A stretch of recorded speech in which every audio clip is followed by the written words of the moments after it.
एक दिन मुझे उसकी कॉल आई। उसने मुझे कहा कि मुझे चाय बनानी आ गई है, क्या तुम मेरे हाथ की बनी चाय नहीं पियोगे? और मैं जुनून की हद तक उसे चाहने वाला उसकी बात भला कैसे टाल सकता था।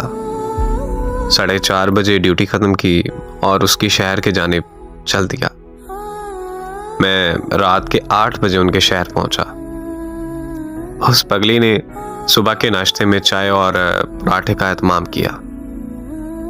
उस पगली को बनाना कुछ भी नहीं आता था। पराठा बनाने की कोशिश में इतने ज्यादा टुकड़े हो गए कि भाई चोरी का गुमान होता था। खैर, महबूब के हाथ का बना था मेरे लिए तो दुनिया की सबसे लजीज चीज थी। और चाय भी बहुत कमाल की लगी मुझे, बहुत ही आला जायका था जो मैं कभी नहीं भूल पाऊंगा। शायद सभी लड़कियों की खाने की रफ्तार बहुत कम होती है और इस मामले में वो कुछ ज्यादा ही सुस्त थी। अक्सर मैं अपने खाने की चीज खत्म कर लेता, लेकिन जब उसकी बारी आती तो हम उसके हिस्से में आई चीज को भी आधा आधा करके खाते थे। इस बात की उसे बहुत ज्यादा खुशी होती थी और उसे खुशियां देना मेरी जिंदगी का मकसद बन गया। मैंने अपनी चाय खत्म कर ली। जब उसकी बारी आई तो उसे पता चला कि वो चाय में तो चीनी मिलाना ही भूल गई। अरे सॉरी, चीनी का तो मुझे याद ही नहीं रहा। तुमने इतनी मजे से फीकी चाय कैसे पी ली? उसको बिछड़े आज कई बरस बीत गए।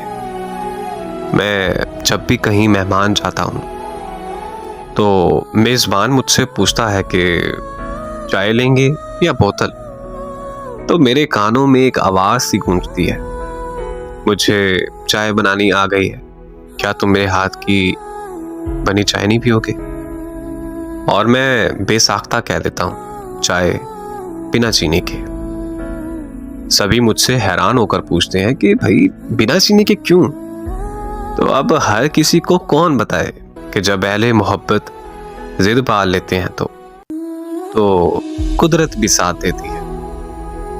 और मैंने उसकी चाय का जायका कायम रखने के लिए फीकी चाय पीने की जिद पाल ली थी। तो गोया फिर कुदरत ने उसके बाद मीठी चाय पीना नसीब ही नहीं की।